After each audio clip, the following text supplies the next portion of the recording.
Hi there, you're listening to the Crunchy Catholic Podcast. I'm your host, Rosie, traditional Catholic wife and mother, bringing you messages of hope and encouragement during these crazy times that we're in. Here we'll talk about faith, motherhood, and natural living, but also all the areas in between. I want to help you not just survive motherhood, but thrive in it. In this day and age, we have so many resources at the tip of our fingers if only we put in the effort. I am a firm believer in personal development and always striving to put our best foot forward. Sometimes that means the more technical matters like baby wearing or sleep training, but it also refers to the most important matters such as prayer life and living out the truths of our Catholic faith. While all these resources are nice, I also know that it can be a bit overwhelming knowing where to even begin. That's why I'm here to help you find the balance between all the things that come with mom life while also living out your Catholic faith in a way that is pleasing to God and effective to the development of your soul and the souls of your children. After all, that's why we're here. All right, without further ado, let's get into today's episode. Hello, listeners. Happy summer if you are from the U.S., which is crazy to think that some of my listeners are not. Then it is officially summer. At the time of recording this, summer starts in a few days, so I'm assuming by the time it's edited and released, it is going to be summer. So very, very, very excited to be at this time of year. I am honestly just baffled year after year that January, for example, seems to take 1,000 years. And then June, here we are, well over halfway done. And I'm just thinking, what the heck? June literally just started. I mean, May just started for all I know. Craziness. The best months seem to fly by, which is really unfortunate. But anyways, irrelevant to today's topic, how to talk to your toddler. This might seem kind of random, but it's something that has come up a few times from different friends and acquaintances as they're navigating, beginning that new stage of motherhood where their oldest is becoming a toddler and needing to have, I'm assuming this was assumed by the title, but I don't just mean how to talk to them like, oh, hey, you should talk to them, they're your friend. Talk to them as in like how to discipline them. So, you're navigating first-time motherhood, or maybe not first-time motherhood, but maybe you're turning a new leaf. You're wanting to try something different because you feel like what you did for your older kids didn't quite work or wasn't effective. And so you're wanting to try something different. So I am obviously no expert. I don't have any sort of childhood education degree, nothing like that. I am not a professional in any way, shape, or form in that realm. However, obviously I have a podcast because I enjoy talking about these things. And I have been someone that people go to sometimes to be like, hey, my 14-month-old started hitting me in the face. What should I do? Just because they know that I do have kids. And so I've been there, done that, all of that. I have, pretty drastic examples of different types of personalities and different types of behaviors amongst my children. So brief refresher, if you're brand new here, I have 3 kids, expecting our 4th, who is going to be here in just a few months. So out of my 3, they are 6, 4, and almost 2. So I've navigated toddlerhood twice, and I am in the depths of navigating it for the 3rd time. And looking back at when my oldest was first approaching toddlerhood, I actually can distinctly remember, and it's actually funny because I think I talked about this in the last episode, even though the last episode was a little while ago. There was a family who we nannied. They had 5 kids, 5 and under, so very close in age. We nannied them when my daughter, so my now oldest, was about, she was not even a year old. She was like 9 months old when we started nannying them. And we nannied them for a few months. So she was 9 months, 10 months, 11 months, 12 months. So kind of getting close to that stage, but not really. I mean, still very much a baby where, as far as like misbehavior or discipline, anything like that, as far as that's concerned, I mean, unless you don't think similarly, but from my viewpoint, like at that age, there really is no need for any sort of discipline, any sort of labeling as like, oh, that's bad, like nothing at all. It is our job as parents to set boundaries and guidelines for them. For example, you wouldn't put something that is blatantly dangerous or off limits, like you just wouldn't put that in their reach. That's just how it goes at that age.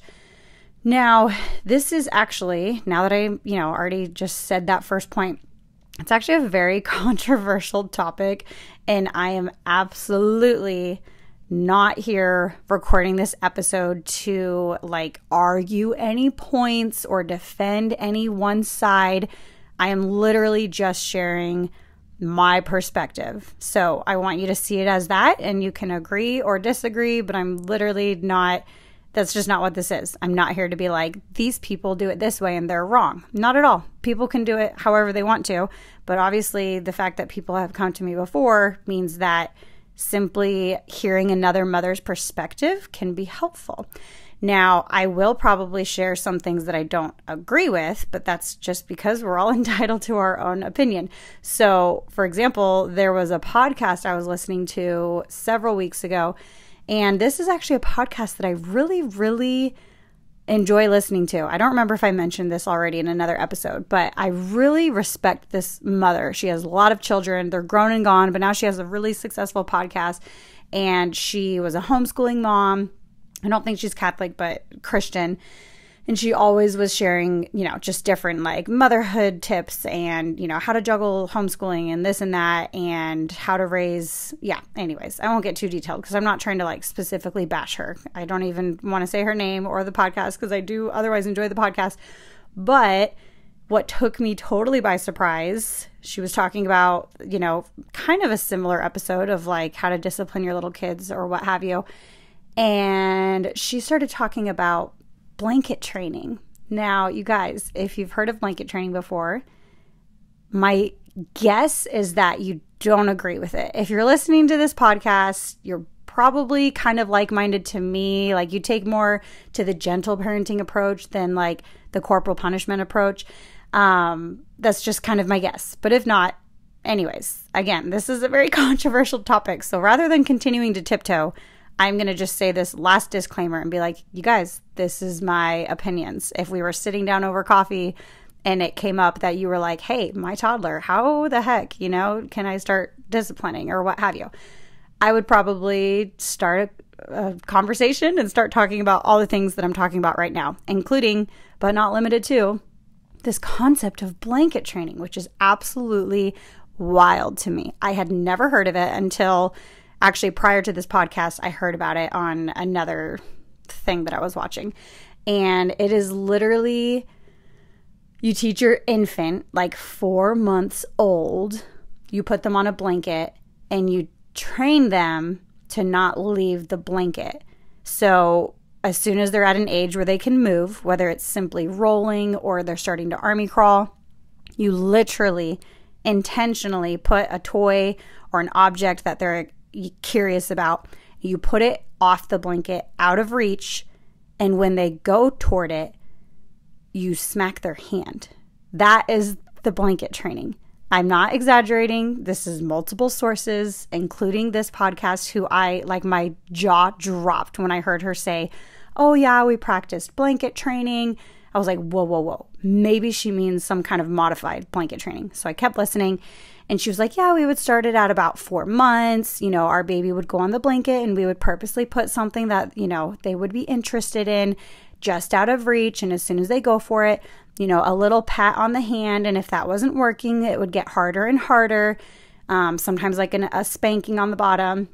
And she goes, and it worked. They eventually stopped going for it. And I mean, if that doesn't just crush your soul to hear, then I feel like something is wrong because, oh my goodness, the things we know about the crucial stages of development in a baby, it is so, so important for them to learn to see something, have their curiosity piqued, and then to go for it, and then to have the reward and have all those, little connections in their brain going, woohoo, you did it. You crawled to the object. Yay you for learning to crawl. I mean, that's what you're supposed to do to a baby is put something exciting for them. And then that's kind of how they learn to crawl, is because they're trying to get to something exciting. And then you have this complete nonsense concept of this blanket training where they are simply following their 4-month-old curiosity and getting punished for it. Of course it works. Of course they're going to stop going for it. All they know is they don't like the stinging on the back of their hand. So all of a sudden they're thinking, okay, I won't ever go for that. And basically everyone who, talks about this and agrees with it is saying like, oh, we need to be able to take our baby to meetings and we need to be able to put the baby on a blanket and know that they're going to stay there. And I'm thinking, okay, or use a stroller or use a playpen. Like if there's a situation where you need them confined in one spot, there are other ways than to permanently damage their neurological development by punishing them for following their curiosity. So anyways, that is just crazy to me. Moving on from that. So I am definitely not on that end of things with the whole blanket training and all that. Back to where I was at with nannying these 5 kids, the way that the mother, who was also like our family friend, kind of helped me like learn how to talk to her kids, because of course I had babysat before, like my nieces and nephews, many other children who I had babysat before. But since I was watching them so like full time regularly, it got kind of different than just occasional babysitting. So occasional babysitting is like you're watching a couple kids for maybe the evening, and because it's a new thing for them, they're usually like relatively well behaved, or if they're not, you're kind of like, well, it's a one-time thing and it just is what it is. Whereas nannying, I mean, I was watching them sometimes 5 days a week, 8 hours a day. I was their full-time like caretaker for a while. And so I was not about to let certain things just slip. And a lot of it was a matter of discussing with the mom, like, hey, how do you want me to handle this? How do you want me to handle that? And everything she would always tell me was so like eye-opening. I had actually never thought of things that way before. And it was all very, very focused on like asking the kid questions and getting them to think about, either why they did what they did or why they're feeling the way they're feeling. And it was very focused on essentially helping them to process what was going on within so that they could better navigate whatever it was that caused them to behave that way, so that they can better navigate that in the future. And that sounds so deep, but it just made so much sense. And actually, one time I was having a conversation with her after many of these instances had come up, and I just was like, I've never heard of these like concepts. Like all of this is just so, it makes so much sense to me. Where did you like come across a lot of this information? And she actually told me about a book. It's called What Great Parents Do. And I immediately found it available on Kindle for like a few bucks. So I downloaded it. I'll be honest, I actually haven't read like page by page, cover to cover. It's a very easy read book. It's like you can read like one page at a time, and it takes maybe a minute or two. And that's actually how it's designed, is to be like one little takeaway, one little takeaway, one little takeaway. And you can just read bits and pieces like that, which is so perfect for us busy moms. So I downloaded that, and everything just made so much sense. And I'll give one example that I can distinctly remember from the book. It was talking about a little kid, say like 2 or 3 years old. So, we're in that toddlerhood phase. If they came across, let's say you left your wedding ring on the bathroom counter, and let's say they threw it in the toilet, and let's say they flushed it down the toilet. Obviously, that is like awful, awful, awful. Okay, but put yourself in the 3-year-old's shoes. Do they have any concept whatsoever that this ring is any different than picking a hair clip or picking a little figurine toy or picking a thing of lipstick? In their mind, it's simply an object. It does not have monetary value. It does not have sentimental value. To them, it is an object that they were, it piqued their curiosity, so they grabbed it. And whether it fell in the toilet or they threw it in the toilet, again, they are just following their curiosity. Hey, what would happen if I did this? And then flushing it. What would happen if I did this? Now imagine they did that with a rock, something that bears no monetary value or sentimental value to you, but is simply an inconvenience to, if it plugs up the pipes or whatever. If they flushed a rock down, it would be like hey, you can't do that. It would be like a conversation. But the ring, you might think, okay, this is, a $3,000 ring or a $10,000 ring, or this is from our great aunt so-and-so or our great grandma, heirloom, this and that. To you, you're thinking, okay, they're going to have, no treats for a year, or they're going to be grounded, however you even ground a 3-year-old, or they're going to go straight to bed even though it's 5 p.m. Like, your mind literally might go to what is an adequate punishment for this awful, awful, awful offense. But really, think about how just confusing and detrimental that would be to a 3-year-old who has absolutely zero understanding of what they just did. And in fact, you could even argue, well, hey, who was the irresponsible adult who left it on the bathroom counter? I mean, that's the point that I'm at. I'm like, if anything of mine gets ruined by one of my toddlers, it's my fault. It honestly is, because I know I have toddlers, so I know I shouldn't leave things in reach. I don't own very many things that are, you can't really damage things too much unless it's something like, I have a laptop that's obviously very, that can't get messed with. It's pretty thin and delicate and expensive and valuable. And I don't ever leave it out because I know my toddler might just pick it up and literally throw it, and that would probably break it. So it stays in its case. The case stays out of reach. Obviously, it's not as convenient as if I could just leave it out on my bed, like if I'm using it, but I know that that's just what I have to do. And that's how I've gotten to be with everything that's valuable. Any kind of jewelry or any kind of sentimental keepsake, anything that I know would not be safe in toddler hands, it's up to me as the adult to keep that out of reach or locked away or up high or whatnot. So back to the ring scenario, that's just the kind of example that is in the book. And again, if you're brand new to listening to any sort of concepts like this, you might be thinking, wow, that's just so unexcusable that you would let a 3-year-old flush a ring down the toilet and there's no consequence. It's like, okay, but what kind of consequence are you supposed to give a 3-year-old who obviously did not understand? Did they come with a malicious little smirk and say, I flushed your ring down the toilet? No, you literally, again, the example, I don't even know how someone would know that happened. Maybe the 3-year-old is old enough to tell you, ring, toilet, flush. And you're like, oh, what did you just do?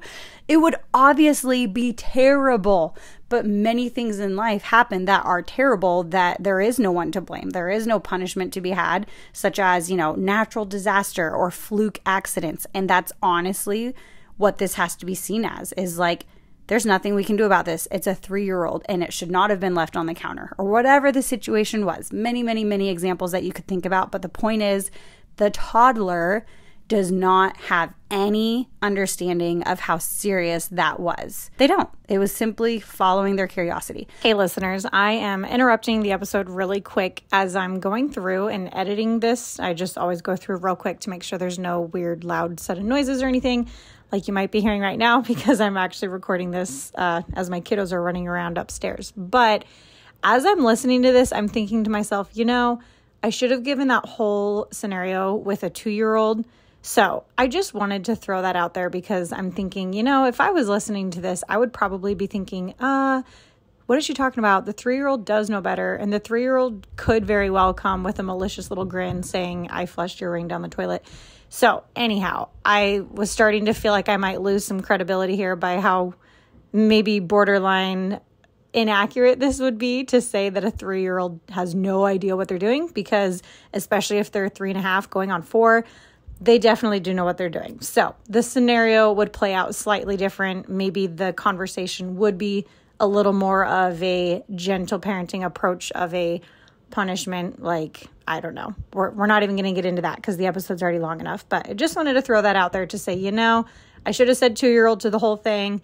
Anyhow, so if it was a 3-year-old, it would be a little bit less, they're a little bit less innocent at that age, but still not guilty enough to be punished forever and ever and ever, regardless of the value of the ring, because again, they don't have a full understanding of it. Okay, carry on. So the whole book has things like that, and it explains so many things about talking to your kid, not just toddler, but as they go into 3, 4, and 5 years old. So fast forward to when my oldest started approaching, toddlerhood, as she's getting to be, say, 15 months old, 18 months old. Obviously, she didn't have any siblings. We weren't around kids like a ton because she didn't go to preschool or anything like that, but we were around kids at least once a week, sometimes twice a week, because my sisters have a lot of kids and so she has a lot of cousins. So she was definitely exposed to a lot of kids, but honestly, she was like the easy breezy toddler who didn't, like, she never wanted to take a kid's toy. She never wanted to hit another kid. She just never did any of that. I think just her personality is that she wants everyone to be happy and everyone to get along. And this is still, you know, her personality. But as the toddler, if she was in a situation where other kids her age were like starting to fight or starting to, you know, tug a war over a toy, she was kind of just the like one to give in because she didn't want to be in any sort of controversy. So point being, I didn't have to navigate too much quote unquote misbehavior with my oldest. So that was kind of nice. This isn't to say she was an angel baby by any means. She had her fits. We had many, you know, days in the stores where I am like, oh my goodness, are we even going to get through this shopping trip because of the tantrums she's throwing? I just mean when it comes to taking it out on another kid, she never really was guilty of that. But behavior in and of herself, or even just at home, like getting into things that she shouldn't, basically my approach with kiddo number one was like set boundaries as much as I can, meaning like child-proofing things. So it didn't make any sense to just leave, you know, like the kitchen. Say, I'm not going to just leave it like free access and just assume that she's going to know to not get into the knives or that she's going to know not to plug things into the wall. That just wouldn't make sense. That would be too high of an expectation for a toddler. So, you know, my advice and my approach toward navigating that age when your kid is starting to be very mobile is that you need to just kind of baby-proof things as much as you can. And a lot of people don't agree with this. They say, no, you need to teach your kid how to listen and you need to teach them like safety. I get that to an extent. And by safety, I mean like people think that it's silly to put dangerous things completely out of reach because how else will the kid learn, oh, hey, that, you know, that lamp in the living room, the plug that I can access that is plugged into the wall, that's not to play with. That's dangerous. Like understanding that. For me, I usually try to put those things, like if I can put the, you know, TV entertainment center blocking the outlets so that my kids just can't reach them at all, like I would much rather prefer that. They have their whole life to learn about safety. I'm not too worried about them not learning that. I would literally rather be able to comfortably sit on the couch for a second and know that they're not going to beeline it to the outlet. Now, again, you could say it goes both ways because my kids are definitely very, very, very curious, if you will, when we go other places. Like I have one of my sisters whose house we go to all the time, and she has a toddler very close in age to mine, and her toddler leaves so many things alone that my toddler is just like grab, like whether it's a fragile, delicate thing in the living room or outlets that are within reach or, you know, things that he can tiptoe and reach, cupboards that he can open and get into. He is such an explorer. Now, I know we kind of just jumped from my oldest to my current toddler, but that's just kind of an example to say that all kids are also very, very different. And I would just rather know that dangerous things are as best as possible out of reach, not, you know, not something that they can get into. So that is kind of step one, is like, hey, your baby just hit this crawling stage. It's kind of your job as the parent to have things like relatively baby proof. And this isn't to say that my sister, who might listen to this episode, this isn't to say that she should have things more baby proof, because her toddler is totally fine with it. So that's just, maybe it's a difference of like, it's her toddler's home, so it's all very normal. Whereas to my toddler, it's like, ooh, this is someplace new. And he's been there so many times. So it's just so funny. He's just definitely that kid who has to explore everything. My oldest was not like that. The very same house that my sister, her house, we went to all the time. My oldest toddler, my goodness, you could put a doll in the middle of the living room and she would sit and play with it. Whereas my current toddler is like, toys are for losers. I'm going to go explore the knives in the kitchen. He's crazy. He's crazy. So, okay, let's go back chronologically where we were at. As my oldest was hitting these phases, that was kind of my approach, was like baby proof, baby proof, baby proof. Then obviously I had my second when she was 2. So my oldest, literally to the day, 2 days apart, she turned 2, and then 2 days later, my second was born. So they are 2 years and 2 days apart.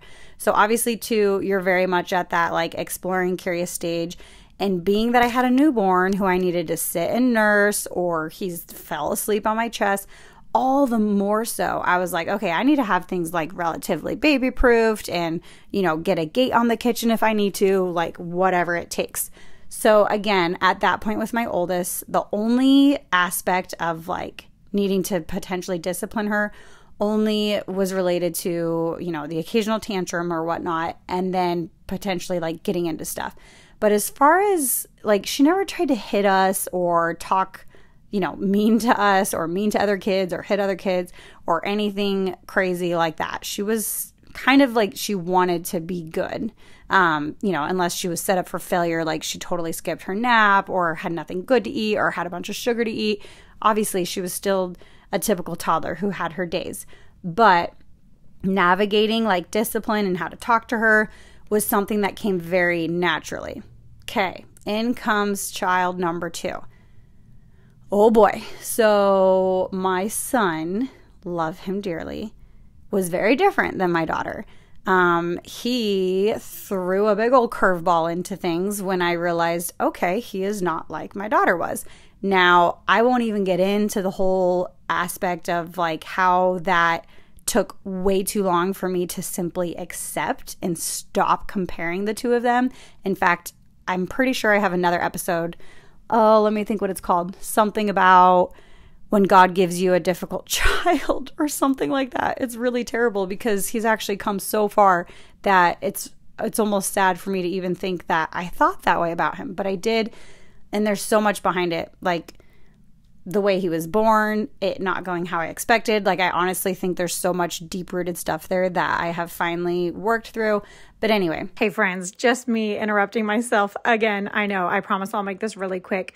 Did you know that I started a brand new podcast called the Anchor of Hope Pregnancy and Childbirth Podcast? So in case your curiosity was piqued when I talked about, my second, when he was born, they were 2 years and 2 days apart. He wasn't born how I was expecting. I literally started a whole podcast because I'm going through my doula certification, and with my third baby being born at home after 2 C-sections, which already was almost 2 years ago, crazy to think, I finally got this new podcast up and running. So that is linked in my show notes if you want to go take a listen. Okay, back to the episode. You could argue and say it's because he's a boy and my oldest was a girl, but I've also heard from many other people that it was completely flip-flopped for them, so it's not necessarily always a boy-girl thing.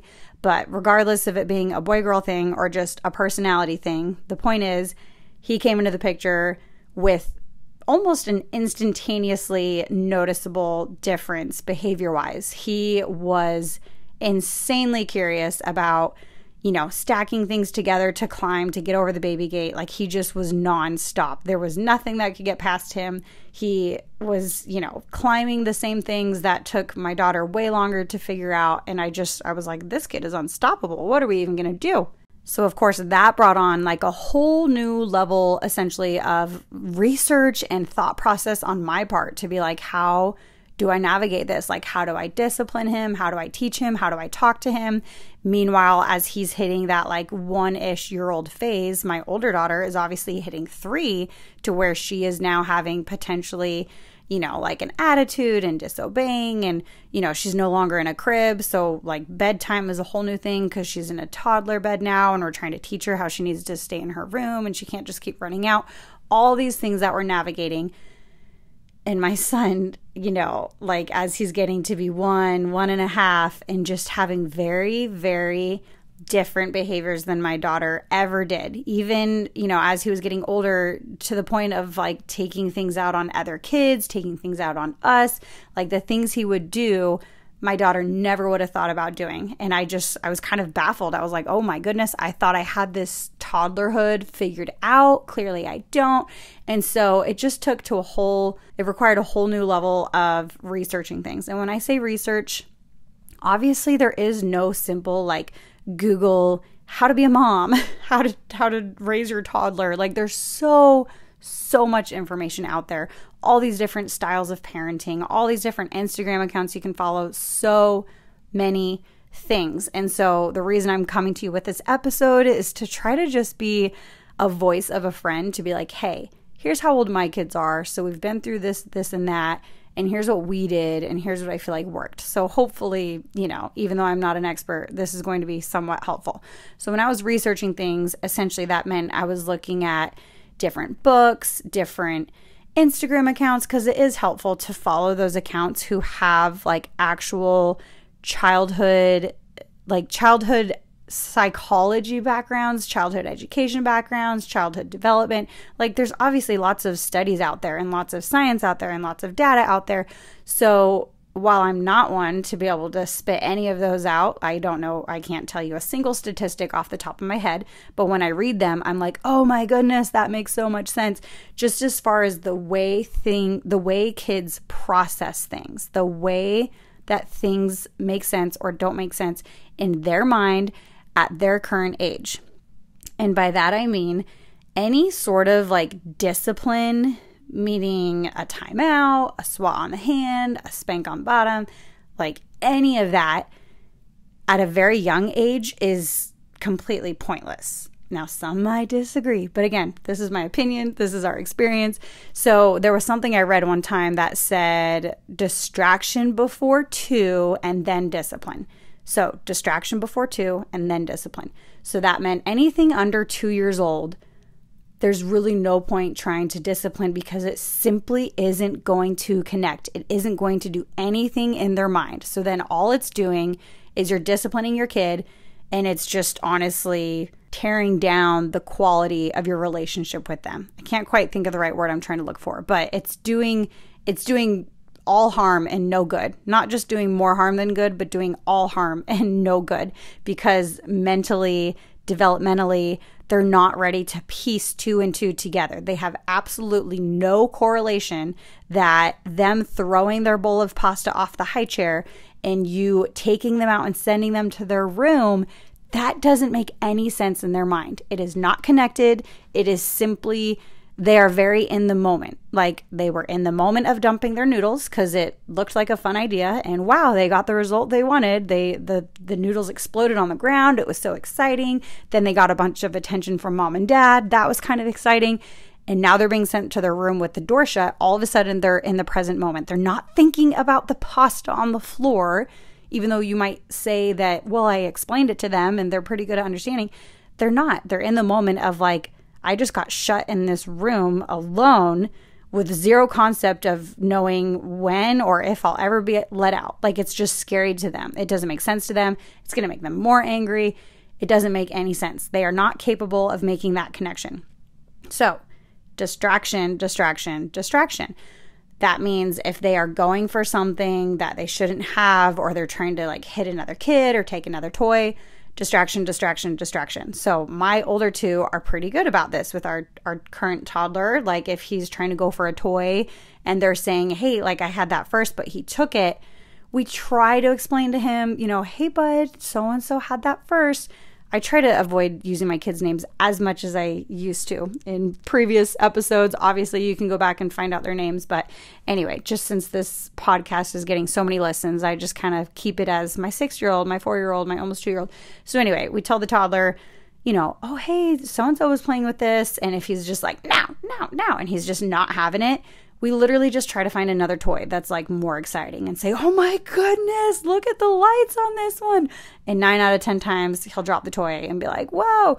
Or even just picking him up and being like, let's go outside real quick, just distracting him however we can, or distracting from something that's dangerous. Okay, I just had an example like flash into my mind.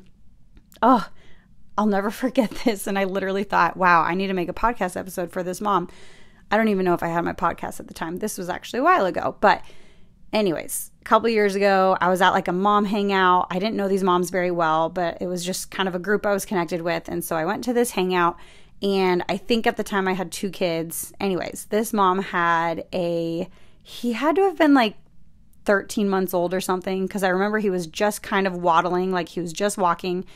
And there was another kid's sippy cup right on the ground. It was like an outdoor park thing, and we were all kind of just like hanging out under a gazebo, and this other kid's sippy cup was on the ground, like on the sidewalk there.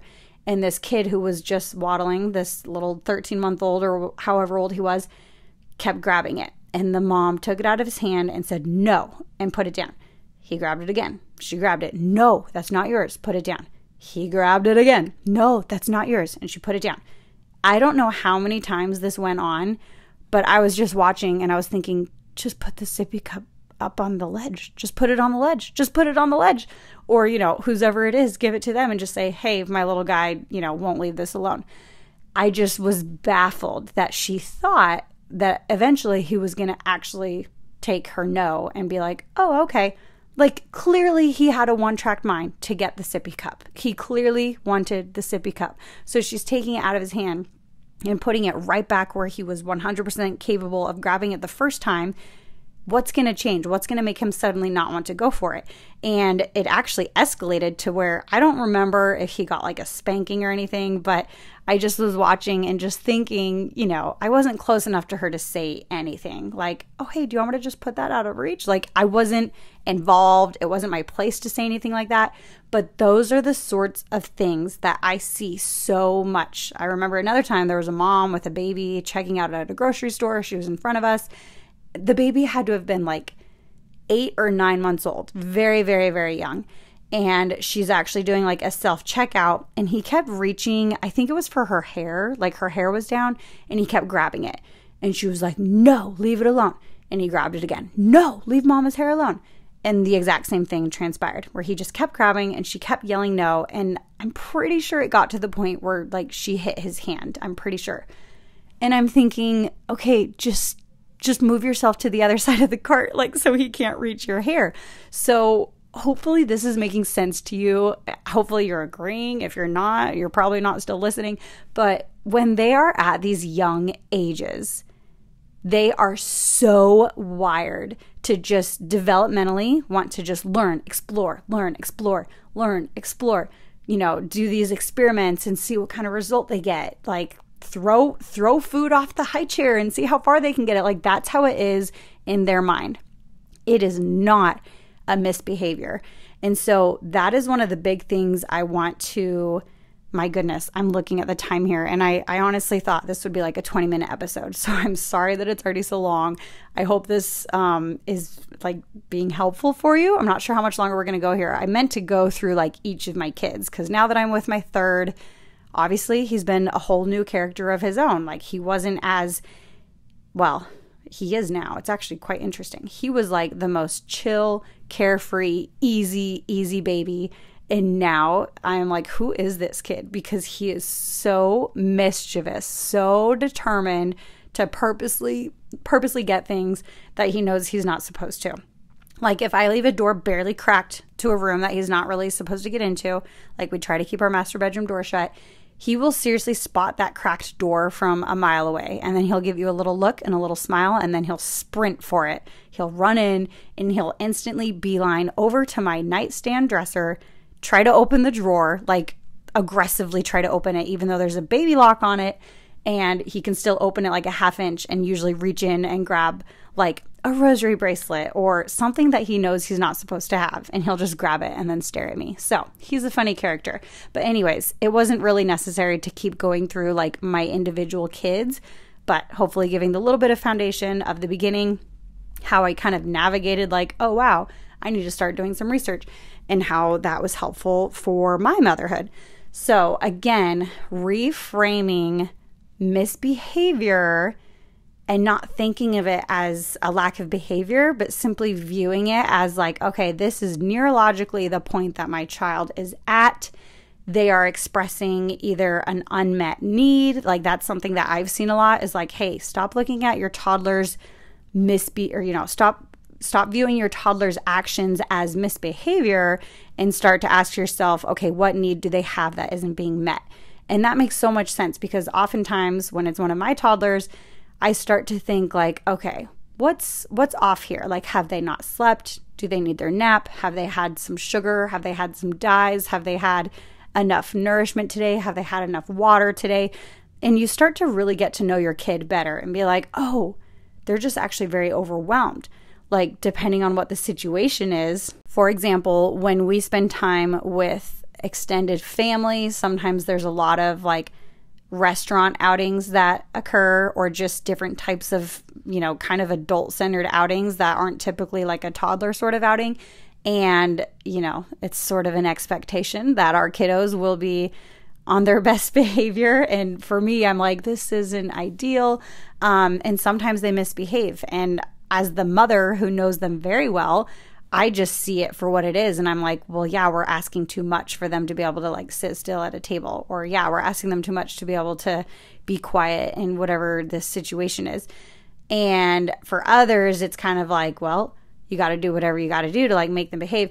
I don't agree with that. Like, I think it is our job as mothers to stand up for our kid and set them up for success, like not set them up in a situation where they're destined to fail. And then when they fail, they're now going to be like disciplined by someone. It doesn't make any sense. So think about your kid, where they're at developmentally, neurologically. Okay, reframing how you think of their behavior as an unmet need. Find some Instagram accounts that talk about I'm trying to think. Okay, there's an Instagram account called Little Big Feelings. That's like one of the humongous ones that talks about just acknowledging their feelings, validating it. I know it sounds so like cheesy. And one of the other big things, this probably could be its own episode. I know one of the big things very often is that moms might be on one page, but then their spouse is on another page. And so they're having a really hard time navigating discipline because they're like, well, yeah, I don't think it's, worthy of a spanking, but my spouse does or whatever. Let me tell you, I have kind of been there in a lot of different aspects. And the biggest tip that I can give, and again, I'm not going to elaborate because I really don't talk much about marriage on this podcast because it's just something that isn't what I talk about out of privacy for like my marriage and my spouse. But one of the biggest tips I can give that I know worked for me and has worked for many is standing your ground, not in a defiant way, but like in a way of, well, this is how I think and this is what I'm going to do. And I'm going to do my very best to set an example of why this is effective. So by that, I mean, don't go against what your spouse wishes, but simply, as best as possible, try to take the lead with these things. So like for me, if one of my kids was misbehaving and I knew that my approach might be different than what my spouse is wanting to do, I would do my very best to like step in right away so that I could handle it. And then I would handle it my way where I, get down on their level. I'm at like eye level contact with them. Hey, that made you really, really upset that so-and-so took that toy, didn't it? And watch them, sob and agree. You're validating their feelings. Yeah, I know that's a real bummer when that was the toy you were really wanting to grab, but he grabbed it before you, didn't he? And you're kind of just, allowing them to process what's happening in their mind. Okay, well, why don't we let them have it for a few minutes since they did grab it first? So that's what's fair. And maybe I can help you find another toy that's just as exciting. Here, let's take a look. Look at this blue fire truck right here. And you just kind of like validate them and then start to try to distract them. And what that's doing is allowing their nervous system to regulate itself. Now, I know we kind of just jumped into a very specific example. I could literally think of a million because there's so many different things that can happen in toddler life. But the point being, that example was like, okay, be confident with what you think is a good parenting style, a good approach to talking to your kids. And then as best as possible, take the lead so that you are the one stepping in to do that. Instead of saying, hey, don't scream, or hey, don't hit so-and-so. Like, whoa.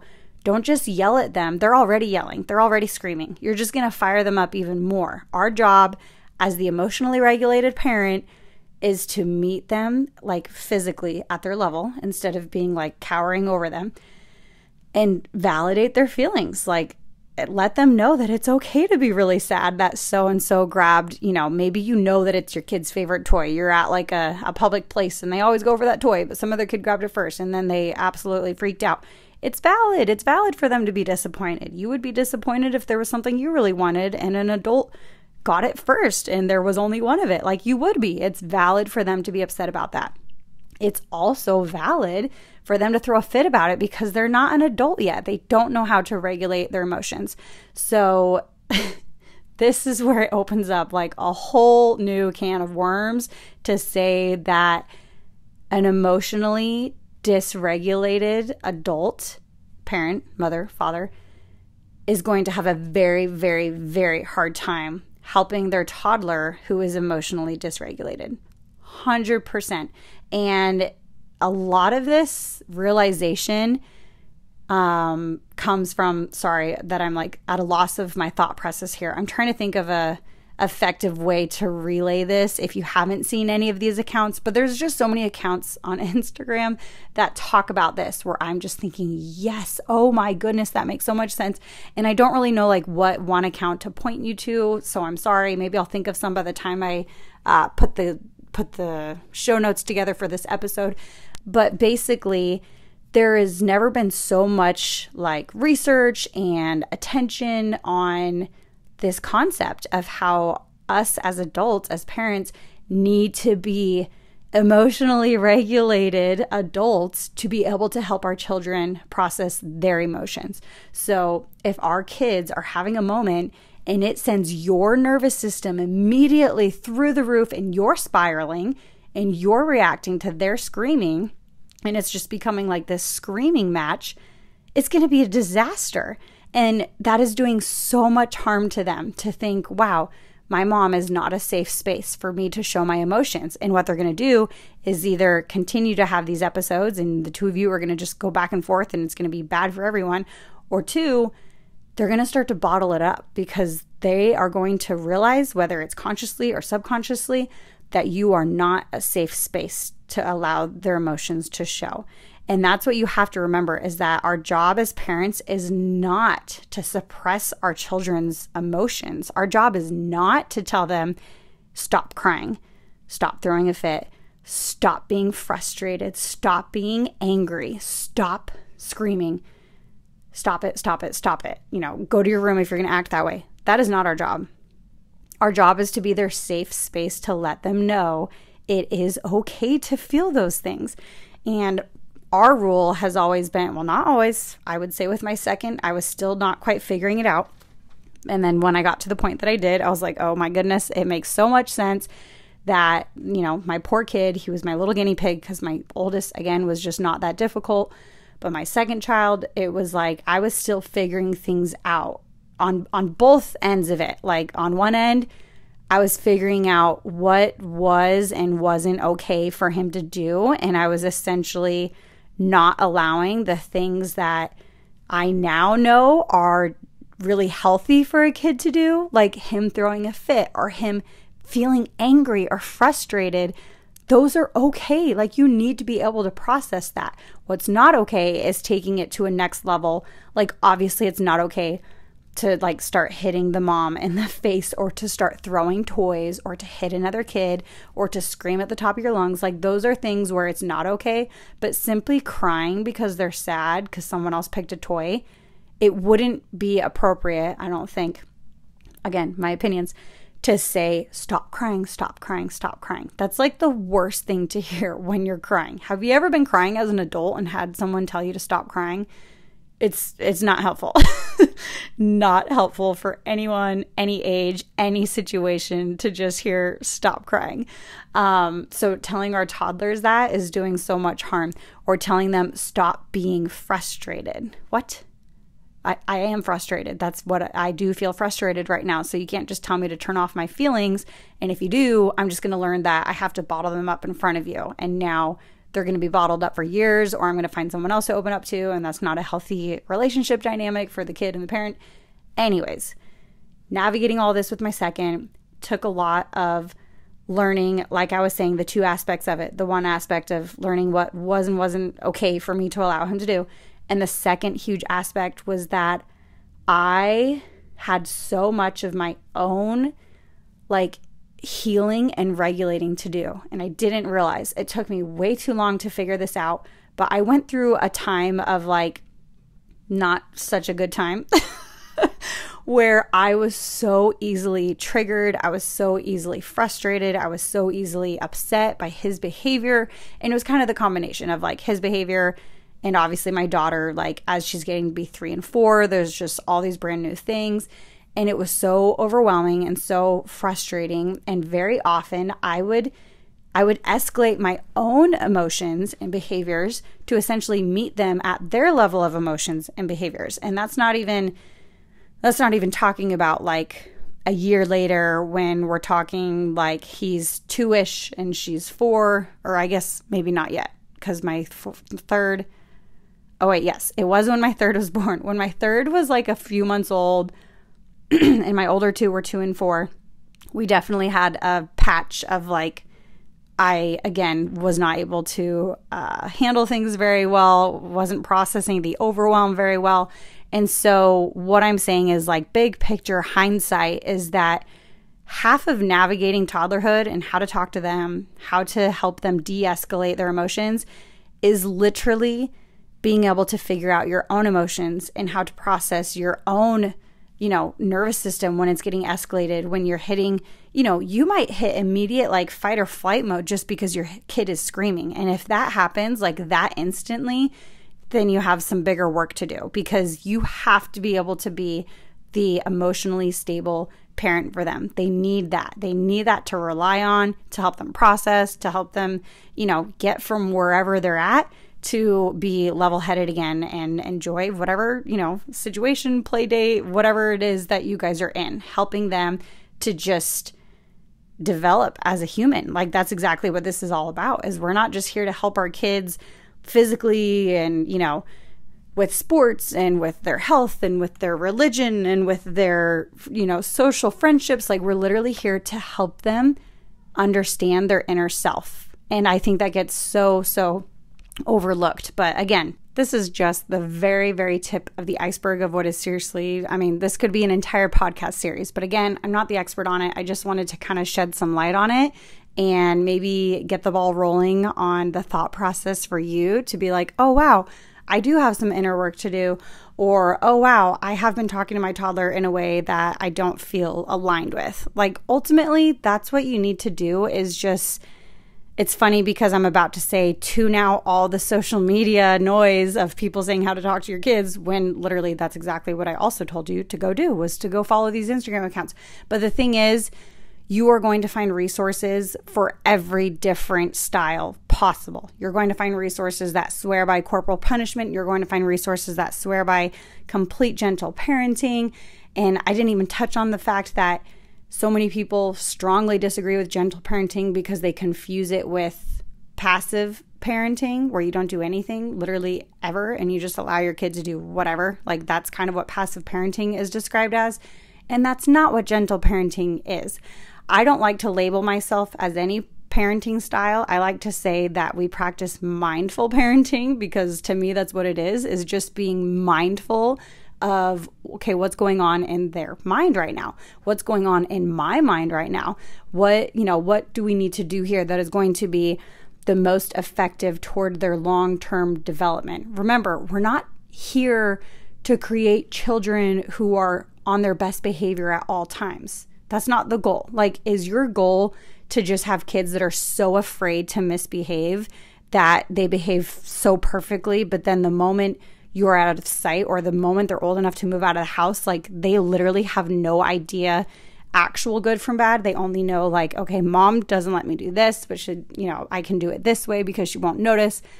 That's not the goal here. The goal is to create like a trustworthy relationship between you and your kid, not saying like be their best friend and don't ever be hard on them. I don't agree in corporal punishment. We didn't even talk about that. Has it happened before in this household? Yes. Have there been moments where I felt like it was needed? Maybe. Have there been moments where I feel like I did it out of my own lack of self-control? Yes. Those moments I am not proud of. And that's what I'm talking about, where I've had my seasons of I don't think I was emotionally regulated enough to be able to handle their emotional dysregulation. And I have done so much work on all of that. Again, this episode, my goodness, I was like, oh, this isn't that big of a topic. I'll probably talk about it for like 15 minutes. Here I am almost an hour later, and I feel like I just opened a can of worms for like 5 to 7 different subtopics that I could talk about. One of them literally being emotional regulation as a parent, yelling as a parent. I've been there. I've been in seasons where I yelled daily, multiple times a day, and it was awful. The mom guilt was unimaginable. And then I've been in points like I am right now where it's been a very long time since I've yelled. And it's not because my kids haven't had their days of misbehavior, but it's because of a very, very, very different place emotionally, mentally, spiritually, all the things that I am at. It is such a huge factor when talking about how to talk to your kids, how to discipline them. Where you're at, your own self is huge. It's like half of it. It's like potentially over half of it. So again, that was just kind of scratching the surface as long as it took. There's so much that I could talk about on this topic. So hopefully that was a little bit helpful to you. I would say the conclusion here is mostly just not trying to label yourself as any particular parenting style, but just knowing that trusting your gut, having a very good like prayer life where you can pray and discern like, hey, what is the best way to handle this situation? There are just so many different factors, which is why I can't really summarize like, hey, here's a handbook on how to talk to your toddler. It's literally impossible. There's so many different things involved. But if you can just do those few things, have a good prayer life, be in a good spot emotionally, like your nervous system, all that is regulated. If you feel like you're not, you're like, whoa, I am literally in such a bad place right now. I wish I had a single resource to direct you to, but I don't. I'm just thinking like, man, I feel like if I know that there's one of those people or many of those people listening and saying, yes, that's me, help me. I wish there was a way that I could, but what I can suggest is feel free to reach out. I'm probably most available on Instagram. My handle, I'll obviously have it in the show notes, but it's at the Crunchy Catholic, but it's actually the.crunchy.catholic. I'm pretty available on my direct messages there. So you can always message me and be like, hey, I listened to that one episode. I'm struggling. Sometimes even just having a conversation is a great way to get the ball rolling on what you can do to like help yourself get from A to B. So again, being somewhat emotionally regulated, having a good prayer life, being in a good headspace yourself is going to be like the bulk of the work when it comes to dealing with your difficult toddlers, or, you know, maybe not even difficult, but just toddlers can be toddlers. And then also having this like bare minimum understanding of where they're at developmentally and if they're even ready for any sort of discipline. I know we didn't even get to that point of like, hey, what if they're like a 4 and a 5-year-old who is ready to understand discipline? And again, that's just because we're already here an hour later, so we're not going to talk about a new topic, but maybe that will be another one. If you're dying to hear that, I would love, a message on Instagram would be helpful. It's just always good for me to know like, hey, what episodes are people most into, most wanting to hear more about, and so on and so forth. So hopefully that was helpful. Sorry it was so long. Looking forward to speaking to you all again. Hope you're having a wonderful summer. Cheers to toddlerhood, motherhood, all the things. Hope you're having a great life and a wonderful day. Till next time.